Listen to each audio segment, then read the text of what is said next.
Hi folks, and welcome back to the Star Wars Library, where Star Wars is in print, and we're looking at 3 more issues of the Marvel comic book series to talk about this new arc. So it's 3 issues. The first one is issue 61, and it is called Screams into the Void. This is that issue here. Issue 2 is Luke Skywalker, Pariah. And last but not least, the next issue is the Mind Spider. See out here.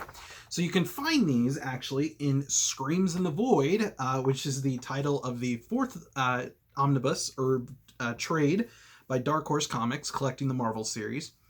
And it's by Walt Simonson and Tom Palmer's who's doing the art. So it's not Walt Simonson this time around. He's kind of doing the breakdown in the plot, but Tom Palmer is the pencilers. So here's the story. Shira is being promoted by Leia. And you see them, kissing, like Luke and Leia kissing, or not Luke and Leia kissing. Luke and Shira are kissing, and again, you're building up that relationship there that they have. And so, meanwhile, there's this Imperial Armada, which you can see right here, and they're led by Admiral Guile, and basically they're carrying this Teasel. It's a non-sentient thing that will let them have telepathy to communicate. So the Imperials will be able to communicate with one another. That's not good. So they do this battle preparation.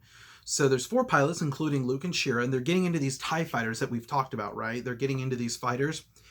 And then Luke is going, they're doing their thing, they're going, and they're doing a pretty good job. They're doing a lot of surface attacks on the ship. And so they're doing a lot.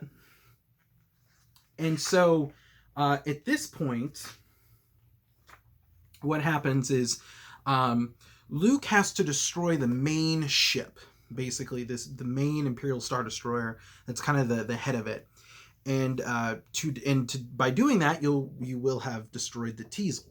And so Luke sweeps in, and due to dead communications, he can't know which TIE fighters are friends and which ones are foes. And so using the Force, the Force basically says, this TIE that is coming at him, this TIE fighter is a foe. So Luke listens to the Force, and he basically shoots it down. And the TIE fighter then crashes into the ship, and boom, the pilot's dead, and the TIE's done. So they return to base, and it turns out that pilot, because they were able to use cameras and kind of zoom in on it, turns out that pilot was Shira. And so Luke and Chewie end up going back to Shira's homeworld, and they're using the Falcon. Lando's not supposed to give it to him, but he kind of, is kind of like, oh, I'll be gone, say, in a few minutes, kind of to let Luke take it.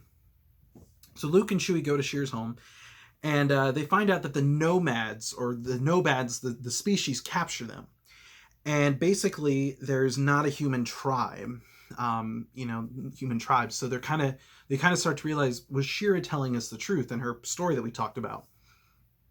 Well, then the Empire shows up.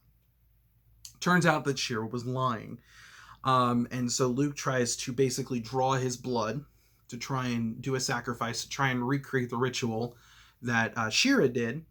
And it turns out that Darth Vader shows up, but it's not really Darth Vader. Basically, it's kind of this holo that was activated, and it reveals that Shira was a double agent. She was working for the Empire all along.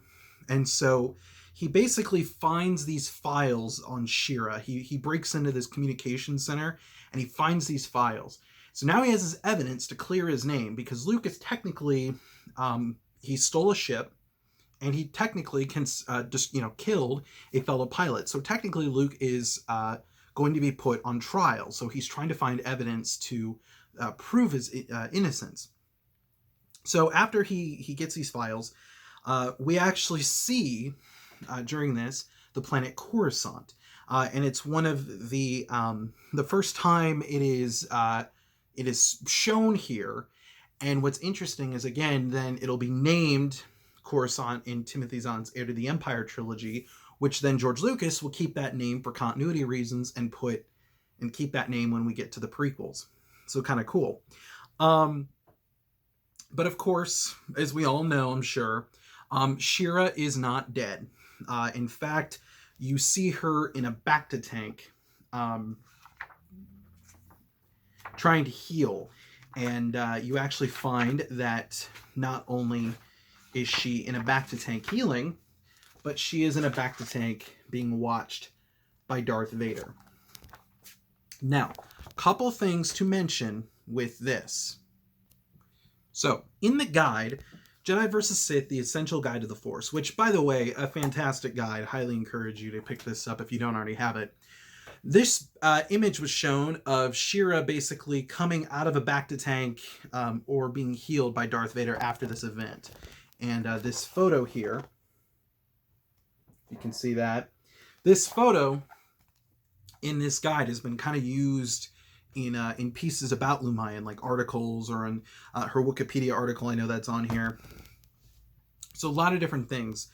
It's kind of become famous. But again, the first time that image was really used was way back in 1982 in these comic books here. So kind of cool. Again, I love the character of Lumaya. I love that this whole arc building her up to being what she becomes later. Here's the thing. And we'll soon see her as Lumaya, which is great. So here's the thing. Is this an essential read? Absolutely yes. I do think that this is definitely an essential read. Not just for the Marvel readers. I would argue that this is a good read for modern Expanding Universe readers. So if you don't want to read the Marvel stuff, but you're going to be reading Legacy of the Force, I would encourage you to read not just a couple issues that we've talked about, but this arc in here, because this is going to show you how Lumaya ended up the way that she is, as kind of a cyborg and the Dark Lady of the Sith that we all come to know and love. So I would say yes, absolutely. These 3 issues, they're great. They're really good. I really like them. They're really one of the good Marvel stories out there that you could pick up. And so yeah, I would highly encourage you. Check it out. And I think that you'll get enjoyment out of it. So folks, thank you so much for tuning in. That is all the time I have for now. And I will see you next time with another episode of the Star Wars Library.